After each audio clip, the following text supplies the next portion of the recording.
What's up, Laker fans and general NBA fans? Welcome to the Strive for Legacy podcast.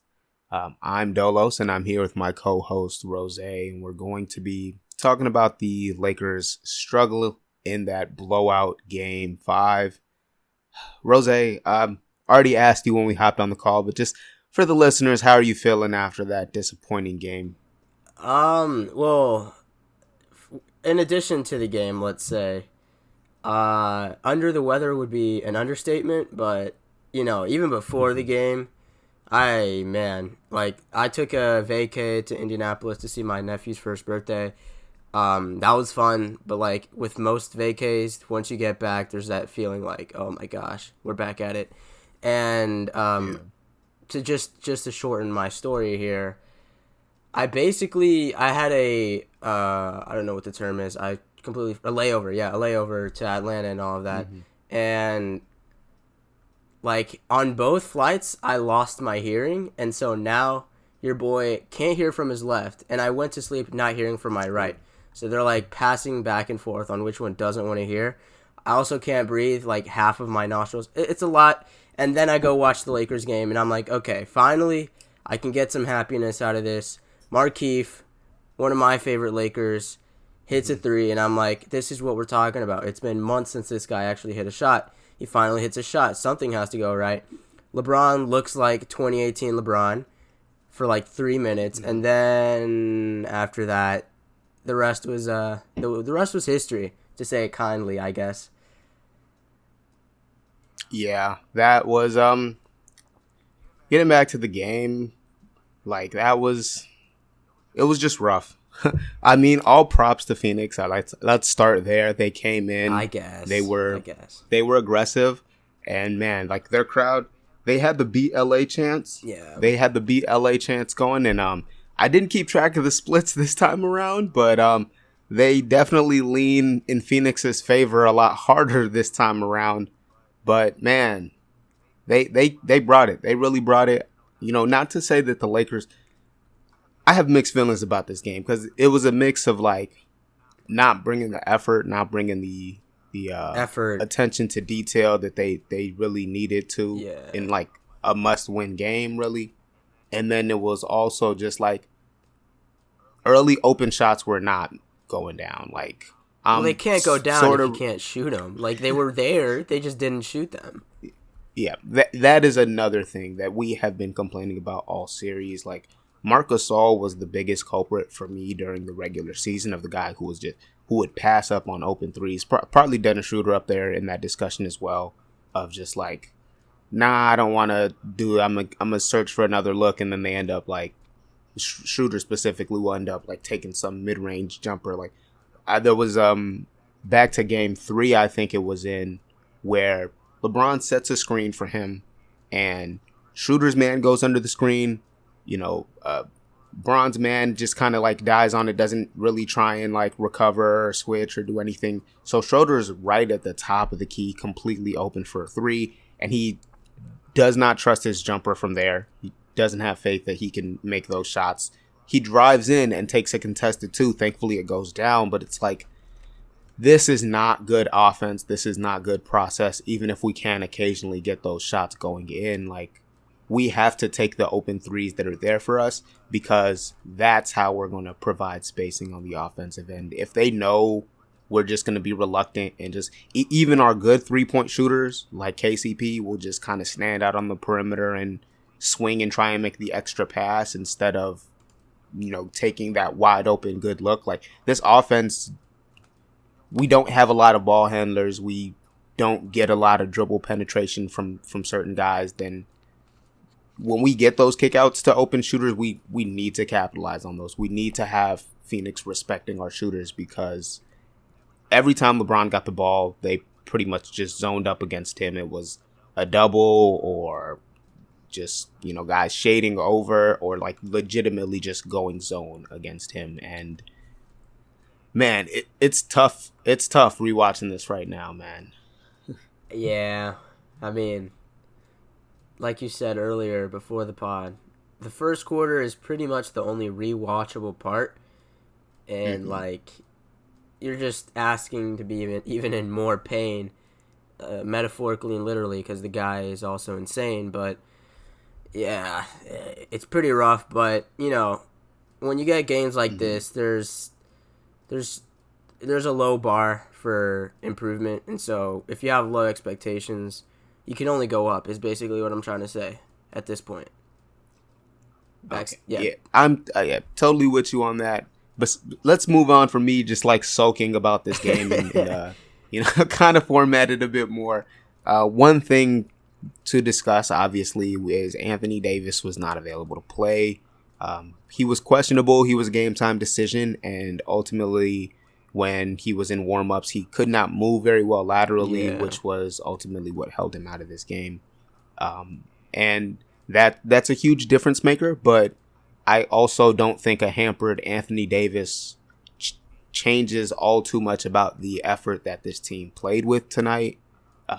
Maybe that would allow the shots to be a little more open, but because Anthony Davis didn't play, we had Markieff Morris inserted into the starting lineup at the 4, Drummond still at the 5.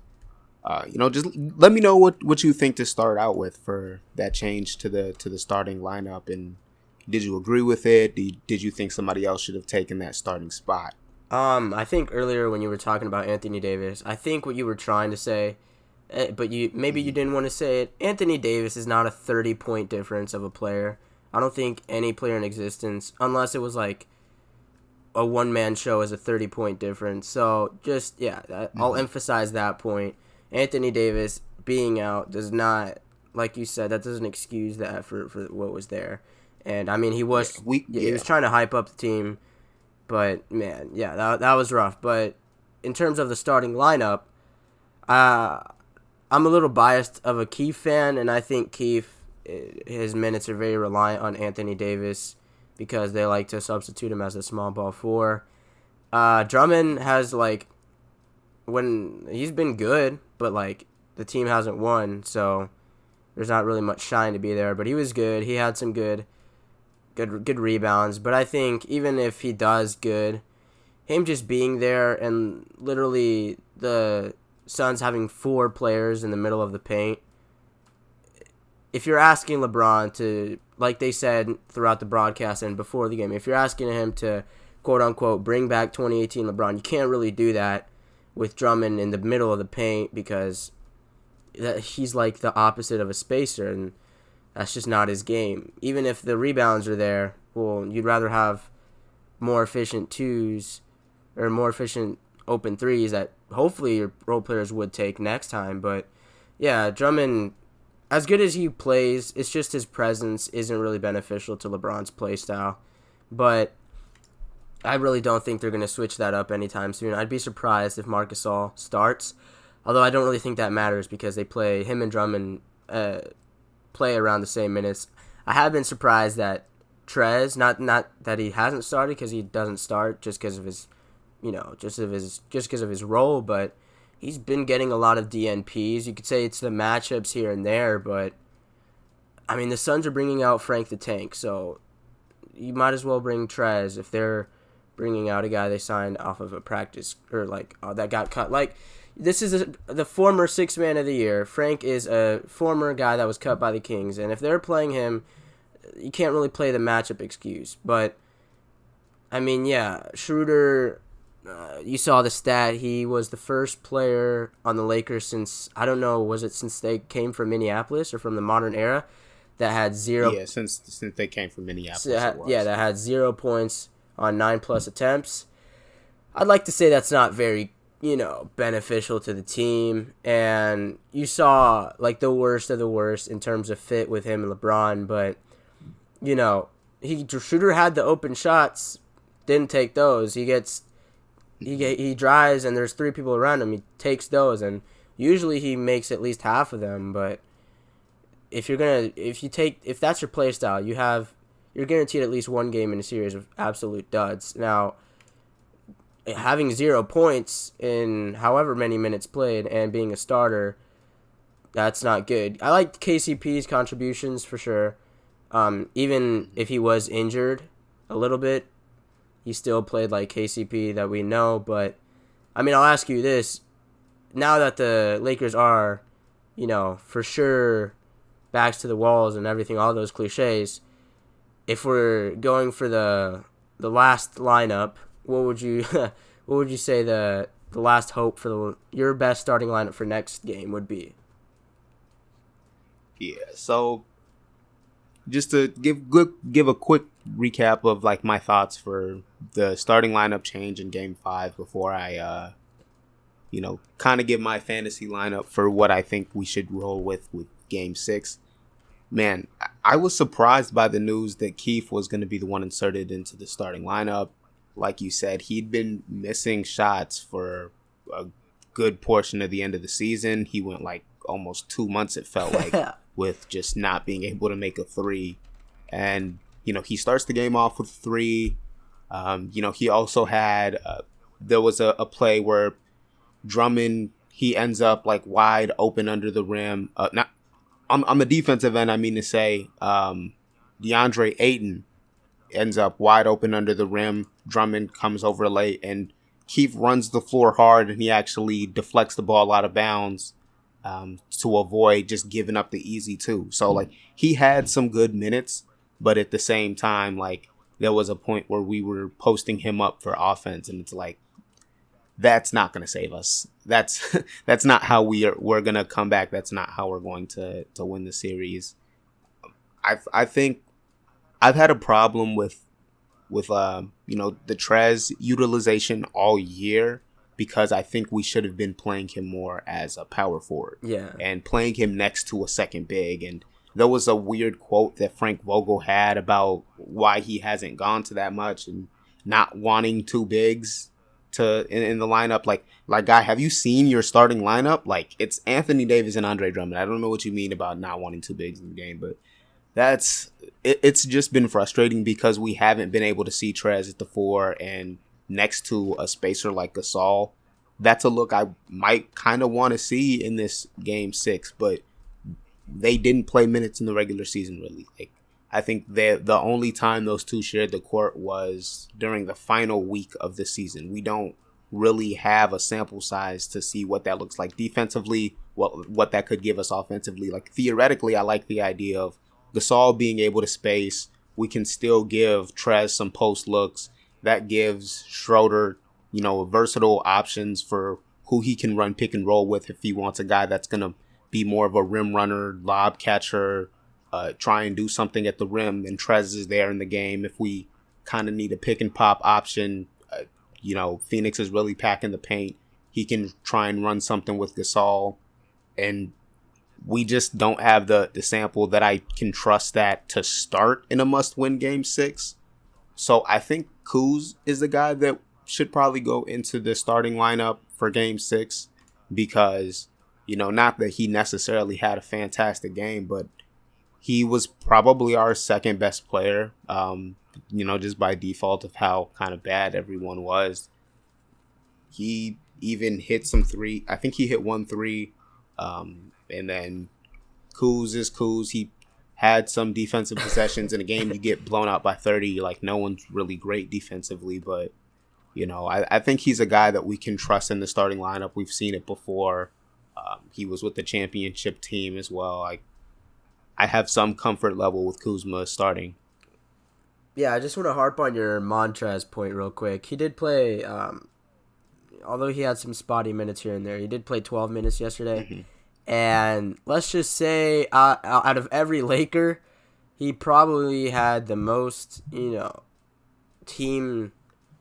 He helped the team the most because I'm looking at his plus minus here, and everyone is outside of Duds, MVP Duds, outside of Duds, who is -2, and Kuzma, who was -6. And that's good that you pointed out Kuzma because Trez was at -1, which is miles better than literally everyone else on the team. So there's stats there that prove that Trez playing minutes certainly does help, and numbers don't lie is what I'm trying to. Yeah, numbers don't lie.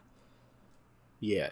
Like Trez, he got that run during garbage time, so the game was pretty much over, and Phoenix had gone to their garbage time lineup. To be fair, yeah. But also, like, he did play in that game 1, and he got like 12 points in 14 minutes, and I don't get why he's been getting DNPs when our issue in these losses have been offense. And, like, we've been holding Phoenix to 100 points pretty much. They've barely been able to break 100 points. This game, they hit 115. Like, we can certainly put in a better defensive effort, try and get that closer to, like, 110, 108. But at the same time, like, the offense needed to be better. There were stretches where during the second quarter, we just weren't able to score with Phoenix, and they just came out and hit us hard. We closed the first, got on a little run, brought it into single digits. Then they got hot again, were running the floor on us, and pushed it back up to double digits. They come out in the second, and it's no longer a game, and like we can't do that. The starting lineup held serve, like they made it a game. They were competitive enough. And then the bench comes in, and LeBron was still part of those lineups. So, we should probably get to him as well. Kind of a mixed game from him. A lot of passiveness still, a lot of leaning into the jump shot. He ended up taking 10 3-point attempts. Granted, he hit 6 of them. So, I thought in the third quarter he just was, pretty much just using the game as a shooting practice to make sure his jumper was right for game 6, because he wasn't even really looking to drive at that point. I think he had one real aggressive drive to the paint. And that's been part of the issue. Granted, like we've said, Phoenix is packing the paint. They're zoning up on him. There aren't really driving lanes. But at the same time, we still need more from LeBron. There's been moments where it's these turnovers where the passing angle just isn't there, or he's just kind of too early or too late on it and not his usual self. Like, those are mental mistakes. We can't have those kind of turnovers. We can't give this team those extra possessions because they've been also crashing the board. We need to win the possession game in this series, and that was something we sorely lost in Game 5. Oh, for sure. I don't know what the time of possession was for each team, but you'd have to think it was a lot more on the Suns side. Even if most of their points looked like they were back in the 7 seconds or less days, and they were just hitting threes everywhere. But I mean, I know you wanted to highlight a certain player who was in the starting lineup, and we were talking about him just a little bit.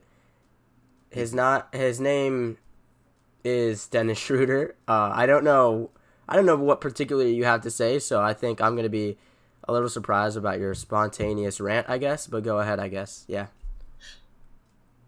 So, Dennis Schroeder, I've had mixed feelings about him all season. I've talked about it on the pod. I haven't always been happy with his shot pass decision, and that definitely showed its face tonight, because there were moments where, nothing went down for him. He ended with 0 points because, he's reluctant on taking the open jumpers that are there, and then he's probing into the paint and not finding any success there.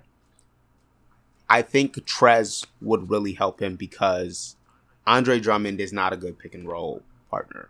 I'm not going to harp on Drummond because he's been okay in his minutes. Like we said, the starting lineup held serve. They were solid enough. There's a point late in games where Drummond has tended to get picked on and, played off the floor in this series. Like, I think he'll typically start kind of well. The support from Anthony Davis and LeBron in those lineups is really helpful for him. And then they kind of really go at him later on, and that kind of forces him off the floor. We need someone who's going to be able to really create space for Schroeder, and that's Trez. So, another point of why he should be in those lineups with Trez. And Schroeder has bothered me in part because of the kind of political need to have him in the starting lineup when, as we've said before, Alex Caruso might be the better fit. He is much lower ball usage, and without Anthony Davis, I think we're forced to kind of continue this Dennis Schroeder in the starting lineup, like, regardless of the political stuff. Like, we need offense, even if he's going to have an inefficient night. Like, we need something from him. We need some good guard play, and if we can't trust him to provide that, like, we don't really have great options. There's not a lot of, like, really good ball handlers on this team. And it's just going to be something that they need to figure out regardless of whatever the result of this season is, to try and find ways to add that to this group. Or for guys on this team, probably Caruso and THT, namely, to really develop that part of their game. Because we talked about it. I don't really want to see Dennis Schroeder back on this team next season again. Like pretty much regardless of what the result is. Like we could go on to win 6 and 7 and sweep the rest of the playoffs, and I'm gonna still probably be like, can we do something different at the point guard position though? Because that's just kind of how I feel about him. Like he's not a good enough of a 3-point shooter to really be a threat for spacing, and then on top of that, like the shot pass stuff when he does drive can be iffy, and then there's turnover problems on top of that. And if you don't get an engaged Dennis Schroeder like that, that's a sixth man out there for the other team, to be honest. Yeah, I mean, like going into the season, you heard that he's going to start, and I always envisioned him. This is the main issue when you literally only have 2 ball handlers on the team, right? AD can ball handle, but you really don't want to see him touch the ball at the start of the other court, like at all, because you have to set up plays and all of that. But when you play both of your best playmakers, ball handlers, whatever you want to call them, that leaves you with minutes with Caruso, THT, who, like you said, need to develop better handling, and they probably will because they're super young and they're super raw, but not right now when you're in the middle of the playoffs. You don't want to see Schroeder and LeBron on the bench and those two handling the ball, and they scored like however many points in the second quarter, which was terrible, but they had 10 points in the second quarter. 10 points. You can't have a 10-point quarter. Like, the issue has always been the offense. You cannot have a 10-point quarter. Yes, and like you said, Dennis Schroeder, he guards you for 94 feet or however many feet is on the court. I forgot, but he is a great defender, and the thing is, he was supposed to basically substitute for that Rajon Rondo role, but with a little more spice here and there. Well, that spice hasn't really shown up in the playoffs, and I'm a big Dennis Schroeder fan, mainly because the German connection, because I like Germany, I guess. I don't know, but it's a really niche connection, but I envision him more, and he would thrive most definitely, especially if we were going to pay him, 4 years and $84 million. Like, sure, you're paying a guy that much, and you'd love to see him start, but you want him to thrive, and last year he thrived in the 6-man role, coming off and substituting for Chris Paul. Well, when you have Schroeder and LeBron on the same court, he can't really do that. So what I would have loved to see, and hopefully Vogel gets enlightened during his sleep and he does this, like you said, put Caruso or a shooter out there, please, that will actually shoot. Whoever it is, I don't care. Schroeder, come off the bench. You still get the same amount of minutes, but your rotations would be more dependent on LeBron on the bench, because playmaking is the first step in getting points, and that has not been there when they're both on the bench. And so, like you said, Schroeder with Trez is the peanut butter and jelly that is the bench scoring, and it's shown all throughout the season that those two are great pick and roll partners, and they're what you want. And I like I said, there's politics that come into the starting lineup, this and that, but at some point you just have to throw that all away, throw it as far as you can, and put Schroeder in a position to where he can go back to his OKC form and show out. And I mean, you have to at this point. There's no time to play the politics anymore. Yeah, and kind of like as we start to transition into our thoughts for Game 6, I do want to point out, I'm doing my rewatch now of the first half, and I'm late in the first quarter, and there's a point where this game is 23-29. So I do want to point out, as bleak as it looks, as depressing as it looks, we might really be out of this series. Yeah. The narratives are really the Lakers are over. Things haven't ended For yet. sure. The Lakers have shown that they can win 2 games in a row. They did it in game 2 and game 3. So I'm not fully out on this team. It's going to look different with Anthony Davis potentially on the sideline. But, narratives have wildly been switching up a lot in playoffs. It's easy to be stuck and feel like a prisoner of the moment. Like the Clippers were down 0-2 and had 2 games on the road, and everyone thought that was it for them. And now they're up. Well, they're tied 2-2, and pretty much everyone has them picked to win the series. So playoffs can turn fast.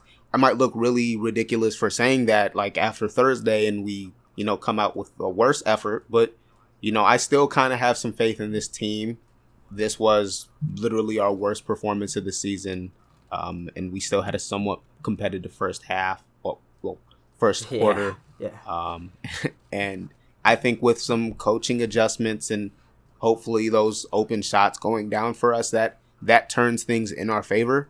Also, like, credit to Phoenix because they hit these shots, but they hit some tough shots that, like, maybe with some regression to the mean, with even a hampered Anthony Davis, with Dennis Schroeder playing like a starting NBA guard, we can cut into that 30-point deficit and what it looked like.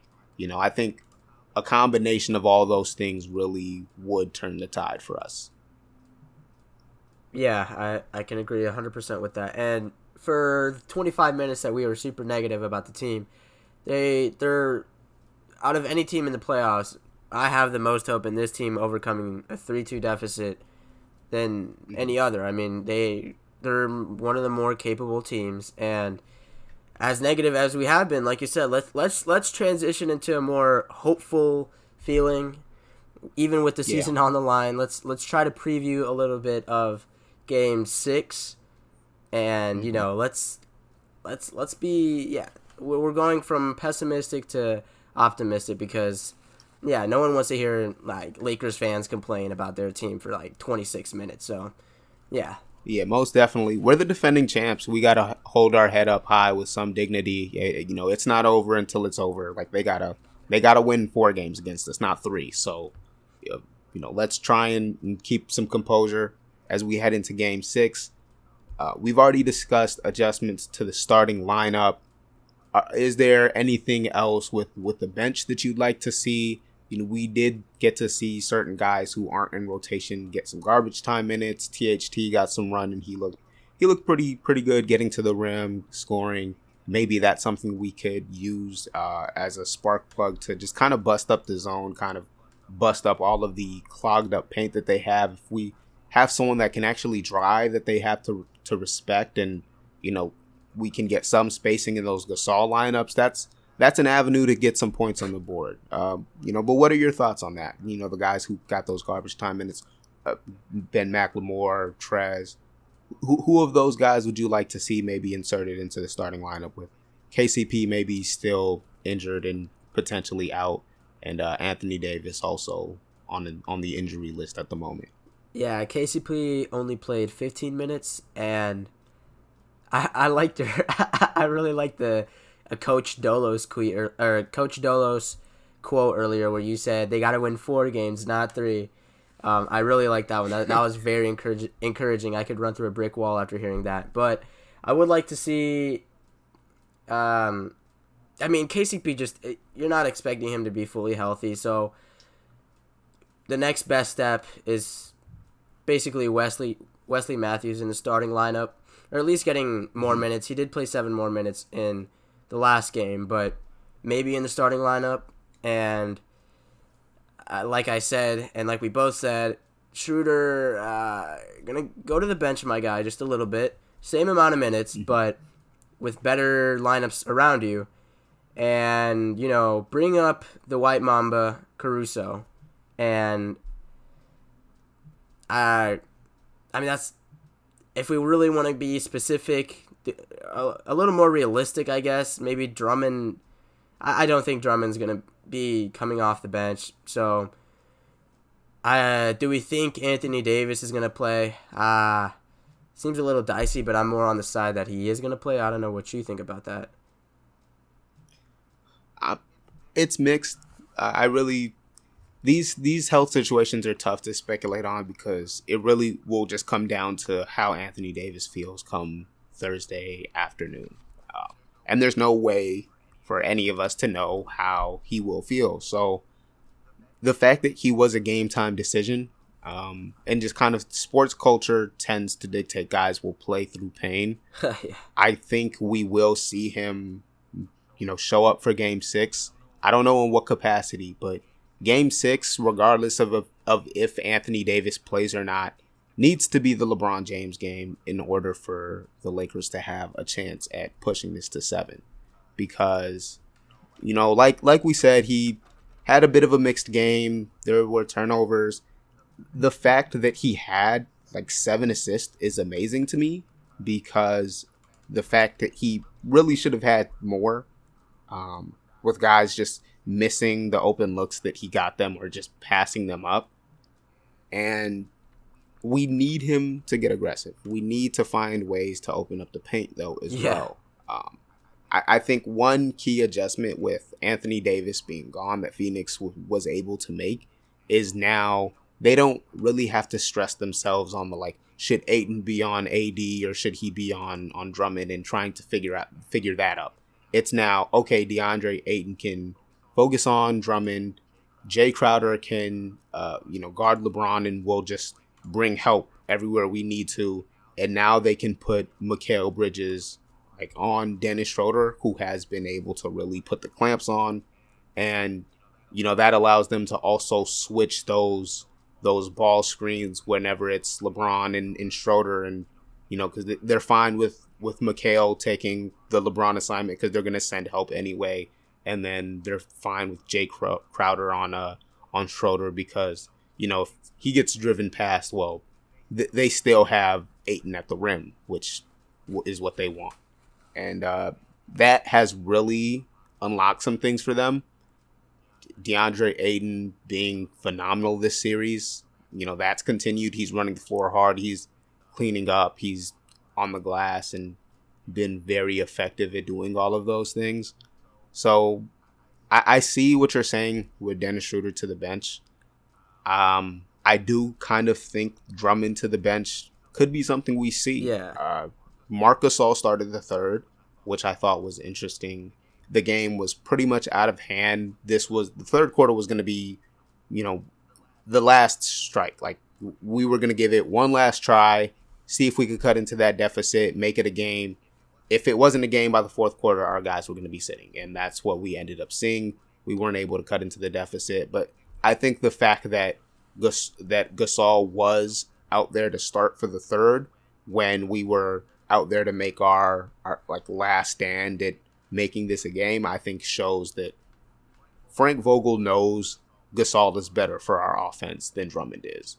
And the fact that offense has been an issue has me hopeful that we could see that change come game 6. Yeah, I agree. And just to emphasize, just to emphasize a little bit more,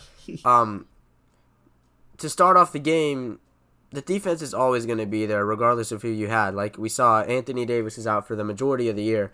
Lakers still ranked number 1, so it's more scheme dependent than player dependent. So Drummond isn't really the make it or break it for the defense, and on offense, he's more spotty than most. But if we're going to start off the game, you have to get off to a great offensive start, get a good lead, so then you have some space to try to, mess with some lineups here and there and get different types of offense. But it's most important to not fall down 20 points by halftime. And one way that you can also get LeBron going more and more and more when he has less than 4 people guarding him in the paint, and Marc Gasol being miles better at spacing than Drummond certainly does help that. And I think Gasol in the starting lineup is, now that you keep mentioning it, I think that's actually super, super important for the team to get their legs under their feet, because starts are super important. If you don't have the confidence to shoot a 3, but you see other people knocking them down on your own team, that helps helps the attitude, and you feel more motivated to get that. And I think, yeah, Gasol gets the engines going quick, and then you can sub him out once you're, not down 20 at halftime. Yeah, and because I really would like to emphasize that we lost the first half of this game, and because we lost the first half of this game so badly, we lost the game. And I do think even a hampered Anthony Davis can change that. Like, we lost the first quarter 26-34. That's a pretty bad defensive quarter for us. 26 points, that's a fairly high offensive quarter for us this series, is disappointing as that is. But then the second quarter, 10 points. We give up 32. Like, that's not a winning recipe. The game is over at that point. Like, we don't have the offense to even if we lock up and hold. Like, I think, what was it? If we held them scoreless in the third, like, they still would have been up by 3. Our offense has got to come, and like, even though we had like a 5-point lead early in this game, like, that's something that the starters were able to get us. The starters could have had that better. Gasol in those lineups, perhaps Kuzma over Keith, and we can get better spacing out there. There was plays in the first quarter where Drummond's trying to flash to the middle to get a post up, or like trying to get a seal or something. It's like no, we need LeBron James to drive to the rim. We need a driving lane there for him. Like Drummond is parked under the like the dunker spot there, and that's giving Phoenix easy lanes to help. Like, you're just inviting DeAndre Ayton to help on LeBron James drives or post ups there. We need to stop doing that. Yeah. I mean, you haven't said one lie this whole podcast, so it's hard for me to really. All I can really do at this point is just piggyback off of your point. So, so just to end the pod on some more optimism, what do you think happens from here on out? What do you think the big adjustment will be outside of Anthony Davis hopefully coming back? What do you think the big adjustments, if anything, like you said, if anything doesn't happen, what do you think is the one thing in the next game that for sure needs to happen? And I mean, yeah. So for sure needs to happen is LeBron James needs to get his feet into the paint, because good things happen for our offense when his feet are in the paint, regardless of like what he shot, pass, pull up, or post up. Like, that generates the best looks that our offense is going to get when he gets towards the rim. We need him doing more of that. I get that he needs the jumper to fall as well, and was shooting around towards the end, and that's why he ends up at like 10 attempts. But we're not going to win this series, like, especially without Anthony Davis. We're not going to win this series relying on LeBron James's jump shot. Like, as much as I love the guy, he's my favorite player all time. That has not been a winning recipe in a series. We need him getting to the rim. Like, that's his bread and butter. So that's the key adjustment that needs to be made. I would also really, really like to see someone else take ownership of the offense on our coaching staff. Please, somebody needs to be there consulting Vogel on these lineup adjustments of like when guys are coming in. It's like, yo, you sure you don't want to put Gasol in now? Like, Drummond's been getting beaten on that pick and roll and like 3 possessions in a row now. Like, let's get Mark in. But yeah, that's my thoughts. I'm still optimistic about Game 6, and we're gonna go down swinging. That's just gonna be what it is. Yeah, I mean, Coach Dolos, let's manifest it. You already got the quotes part of being a coach, and now if we could just implement the Dolos system, whatever that would be, then I mean, if Kidd goes to the Celtics, there's an open spot right there for you. So, just to end the pod, before we say our farewells, we have to do this with every game. I'm trying to pull up the screen. Yeah. So now that I believe we're on 3 words now for the explanation of each game's X Factor. Yeah. So starting off. Yeah, thankfully we got a series that's over already as well with that Brooklyn one, so we don't even got to speculate on that no more. 2 now, yeah, with the Bucks and the Nets. That's gonna be that's I think that's basically the Eastern Conference Finals. Whoever wins that is gonna win the whole East. Even especially with Joel being out, and he's gonna have a lingering issue with his knee. I believe it's a sprain, but that is the first game that you're gonna have to predict for us. It is the Wizards at the Sixers. I don't know if Joel. Yeah, it says Joel may be doubtful, maybe not. But do you think that matters in who wins? So for this game, I think Joel being doubtful does matter. That was just an interesting thing to see Ben Simmons trying to lead the team with Tobias Harris. So I have the Wizards winning that. Ooh. My 3 words on that. My 3 words on that are keep it competitive. They can keep it competitive down the stretch. That gives them a shot. And you think your biggest X factor is for the Wizards since they're winning? Bradley Beal. I thought you were gonna go with your boy Westbrook. Who knows though? I would, but Bradley Beal's the jump shooter of that duo, and Lord knows they need some jumpers. Yeah, for sure.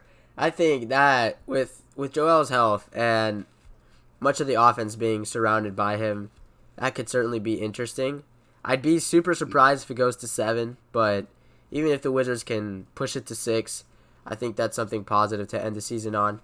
But going into the next game, which is going to be, as of recording, it's going to be half an hour later at MSG. I'm pumped about Trey possibly ending the Knicks seasons in front of their crowd. But who do you think comes out of that game? And yeah, down 3-1 for the Knicks. I think that the Knicks take this one, and the reason for this one, I think it's going to be Derrick Rose on this, really leading things. And my 3 words on that are Knicks home game. Yeah, for sure. I mean, Derrick Rose has pretty much been the offense with Randall certainly not playing up to par. And just a quick question, just give me a quick yes or no. Do you think Randall gets a max? I mean, it's kind of Lakers attached. Do you think he gets a max this offseason?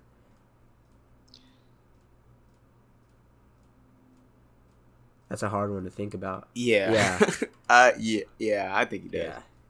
I think if guys like Porzingis, even if Porzingis was good, he was still injured, and guys like Harris, there's just certain players that once they get to a certain level, then, I mean, a max is, you have to, especially with trying to, I don't think that Randall is going to repeat in the playoffs what he did this year, and it is his first playoff series. If I'm not mistaken, I don't know if the Pelicans made it in his tenure, but yeah, it's just, it doesn't look good for him, but as Lakers fans, we hope for the best for him.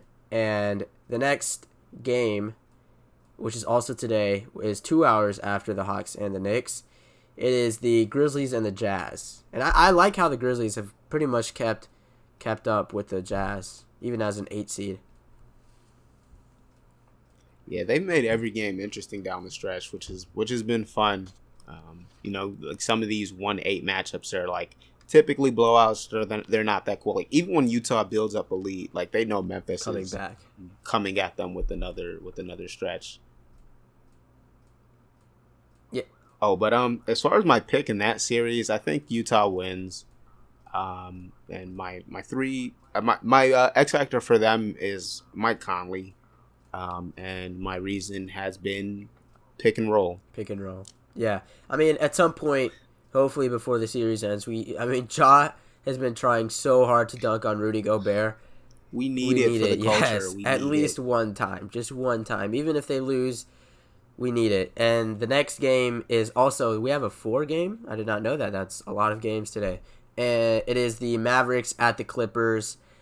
Clippers come back from down 2-0, and it seems like they pretty much have all the momentum at this point with Luka being somewhat injured, and that's basically been the story of even last year's series is Luka's health and is Porzingis going to show up. But who do you have for that game?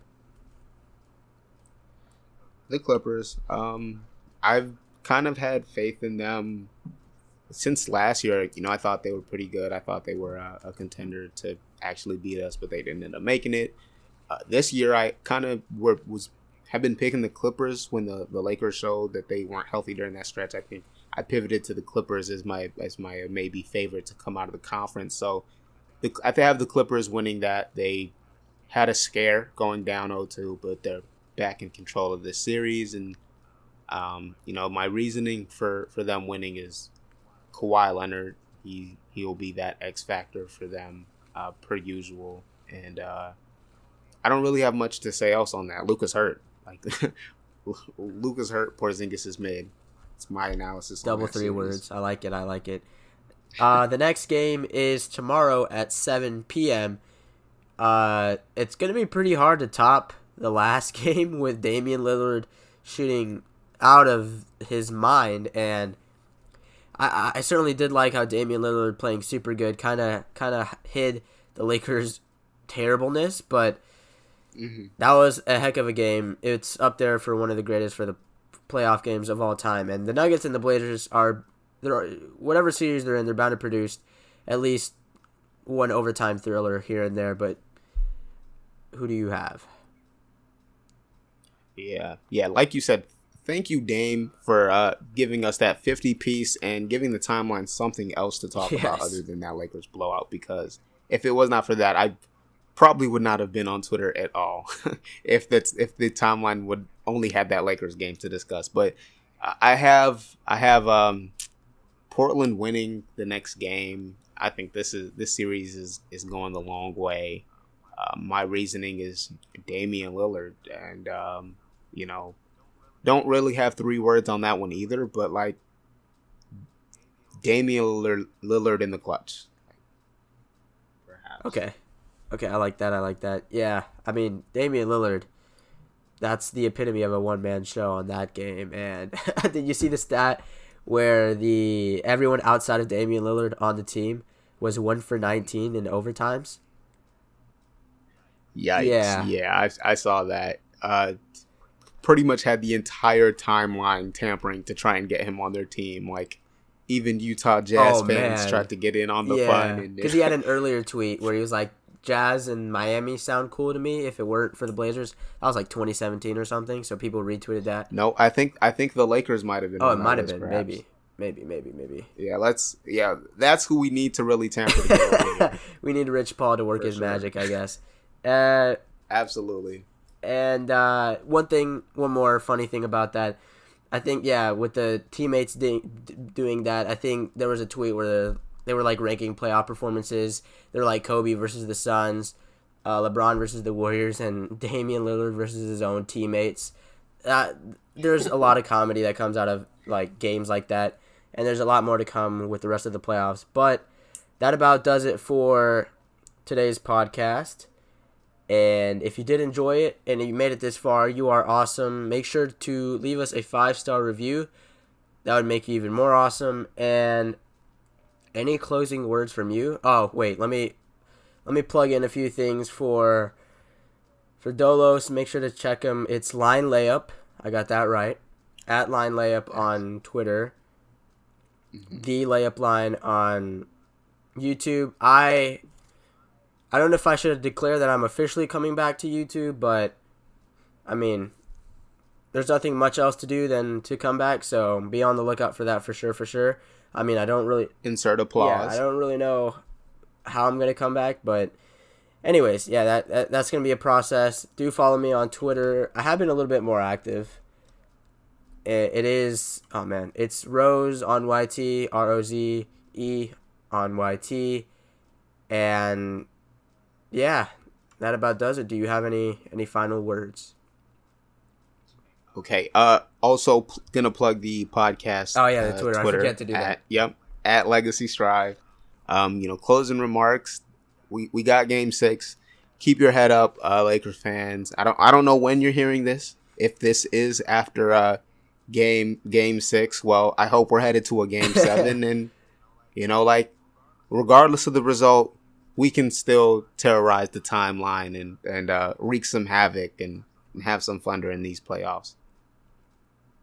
Yes, but hopefully we can wreak some havoc about our own team. So, yeah. Facts. Thank you guys for listening. Yeah, that about does it. Hopefully the Lakers win. Absolutely.